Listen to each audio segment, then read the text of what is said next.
Hi అండి. Hi. 2 monthsలోని ఏపీలో election start అవుతున్నాయి కదా, ఎవరు గెలిచే అవకాశం ఉంటుంది మరి? ఖచ్చితంగా జనసేన టీడీపీ గెలుస్తుందని గట్టిగా నేనే కాదు ప్రజలందరూ నమ్ముతున్నారు. రావాలి కూడా, ఇప్పుడు ఏపీకి అవసరం. జగన్ ఏ సభలో అయినా సరే మళ్ళీ నెక్స్ట్ గెలిచేది నేనే, 175 సీట్లకి 175 వస్తాయని అని చెప్తున్నాడు. దాని గురించి ఏమంటారు? ఫస్ట్ మీరు సోషల్ మీడియాలో చూస్తున్నట్టున్నారు, 1000 కుర్చీలు వేస్తే 100 కుర్చీలు కూడా నిండట్లేదు. ఇంకెక్కడికి వెళ్ళి అవుతారండి? 100% కాదు, రారు కూడా, రివర్స్ అవుతుంది. టీడీపీకి ఎన్ని సీట్లు ఉన్నాయి అన్ని సీట్లు కూడా రావడం చాలా కష్టం ఇప్పుడు జగన్కి. అంటే ఓడిపోతున్నారని తెలుసు కాబట్టి వాళ్ళిద్దరూ పొత్తుతో వస్తున్నారు, నేను సింగిల్గా వస్తున్నాను, నెక్స్ట్ గెలిచేది కూడా నేనే అంటున్నాను. అలా కాదు. రెండోది ఏంటంటే వాళ్ళు పొత్తులో రావడం కారణం ఓడిపోతాం. లేకుంటే పవన్ కళ్యాణ్కి పొత్తు అవసరం లేదండి. ఆయనకి ఎన్ని సీట్లు వచ్చినా రాజా లెక్క ఉంటాడు, ఆయన పొత్తు అవసరం లేదు. ఏంటంటే ఒక మెట్టి దిగి రావడానికి ఆంధ్రప్రదేశ్ ప్రజల్ని దృష్టిలో పెట్టుకొని ఆయన పొత్తు తీసుకున్నాడు తప్ప ఆయన వేరే ఉద్దేశంతో కాదు. తప్పుగా కూడా అనుకోకూడదు ప్రజలు, అది ఆలోచించవలసిన విషయం 100%. ఈ జగన్ పాలన నచ్చలేదంట 5 సంవత్సరాల్లో. మరి అది మనకే కాదండి, ఏపీలో ఉన్న వైఎస్ఆర్ అంటే పార్టీ అంటే ప్రాణం ఇచ్చే వాళ్ళని అడిగితేనే చెప్తారు. ఇప్పటికే మా ఊర్లో కానీ, మాది ఆంధ్రానే, మా ఊర్లో కానీ ఎక్కడైనా సరే గ్రామ పంచాయతీలో ఉన్న వాళ్ళు కూడా అసహించుకుంటున్నారు. వైఎస్ఆర్ అంటే అది వేరే వాళ్ళు ఊహించుకున్నారు, అది రివర్స్ అయిపోయింది, వాళ్ళే బాధపడుతున్నారు. పథకాల ద్వారా పేద ప్రజలకు న్యాయం జరిగింది అని అంటున్నారు. దాని గురించి ఏమన్నా సార్? పథకాలంటే ఒకప్పుడు చదువుకో టైంలో ఈ పథకాలు ఇవంటే నమ్మారు, కానీ పథకాలు అంటే ఎవరిని ఆటో వాళ్ళని అడగండి, 10,000 ఇస్తున్నాడు, రివర్స్ 25,000 కడుతున్నాం మేము. వైన్ షాప్లోకి వెళ్ళి ఇంత దోపిడీ అవుతుంటే పథకాలు ఏం పథకాలు అవసరం లేదండి. ఏ ప్రభుత్వమైనా, జనసేన కానీ, టీడీపీ కానీ, వైసీపీ కానీ, ఏదైనా కానీ వాళ్ళకు దమ్ముంటే ఒక్కటే ఈ పథకాలన్నీ తీసేసి చదువు, వైద్యం ఈ 2 ఫ్రీగా ఇవ్వమనండి. వాళ్ళకు దమ్ముంటే ఏ పార్టీ అయినా సరే ఆ 2 ఇవ్వమనండి. ఇవన్నీ ఎందుకు అడుగు తినడానికి ఏం అవసరం లేదు.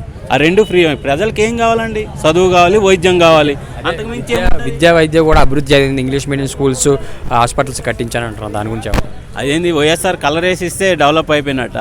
అది కాదు, ఇంకా లోతుకి వెళ్ళాలి. ఎక్కడేం చెప్పండి, ఏం ఇంకా జరగలేదు. ప్రయత్నం చేస్తున్నాను, నేను కాదనట్లే, కానీ ఇంకా జరగలేదు. అసలు జరగాలి. ఇవన్నీ తీసేమనండి. అమ్మఒడి ఎవరికి వేస్తున్నారండి? ఎవరికి వేయట్లేదు.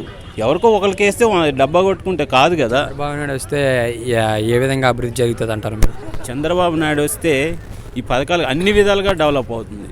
ఎందుకంటే ఆయన ఎక్కడికి సీనియర్ అనుభవస్తుడు, ఎక్కడికి వెళ్ళైనా ఐటీ కానీ ఏదైనా. ఫస్ట్ భోగాపురం ఎయిర్పోర్ట్ డెవలప్ చేయాలండి. డెవలప్ చేస్తే రియల్ ఎస్టేట్ పెరుగుతుంది, ఇన్కమ్ వస్తుంది ప్రభుత్వంకి. తర్వాత 4 ఐటీ కంపెనీలు వస్తాయి, ఇన్కమ్ వస్తుంది, 4గురికి ఉద్యోగం వస్తుంది. ఆ నలుగురు అక్కడ ఉద్యోగాలు చేశారంటే 10 మంది అక్కడ బతుకుతారు. కిరాణా షాపులని అవని ఇవని ఒక సంస్థ పెరుగుతుంది కదా, ఇన్కమ్ ప్రభుత్వంకి వస్తుంది, 4గురు బతుకుతారు కూడా. కంపల్సరీ చంద్రబాబు నాయుడు రావాలని కోరుకుంటున్నాను, నేనే కాదు. జగన్కి అండ్ ఇతనికి చంద్రబాబు నాయుడుకి మధ్య తేడా అంటే ఏం చెప్తారు మీరు? చాలా ఉంది, 100% ఉంది. ఒకటండి, జగన్ అనే వ్యక్తి ఏపీ దాటి వెళ్ళగలడా కోర్టు పర్మిషన్ లేకుండా? అలాంటి వాడిని నిర్ణయించుకోండి. ప్రజల తప్పు అది, ఆయనకు కూడా అనడానికి లేదు.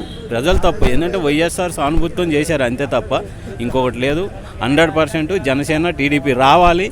వస్తేనే వాళ్ళు ప్రజలు బాగుపడతారు. మెయిన్ అమరావతి ద్వారా చంద్రబాబు నాయుడు చాలా డబ్బులు వెనకేసుకున్నాడని అంటున్నారు. అంటే బినామీ పేరు ద్వారా భూములు ఉండటం అలాంటివి చేశారు అని అంటున్నారు. దాని గురించి ఏమంటారు? ఏంటి, అది నిజమైతే ఏ తప్పు లేకుండానే జైల్లో వేసిన వాళ్ళు అవన్నీ బయటకు తీసి ఎప్పటికి జైల్లో వేసేసి యావజ్జావ శిక్ష, ఉరి శిక్ష ఏదో వేసేవాళ్ళు కదా చంద్రబాబు నాయుడికి. దమ్ముంటే అది నిరూపించమనండి. అది నిరూపించకుండా ఏమి తప్పు లేనప్పుడే జైలు వేశారు. అలాంటి తప్పులు నిజంగా ఉంటే వాళ్ళు ఉంచుతారా చెప్పండి? వైఎస్ఆర్ అది తప్పు, అది చాలా రాంగ్. అది నెక్స్ట్ వచ్చేది ఎవరంటారు ఫైనల్గా ఏపీలో?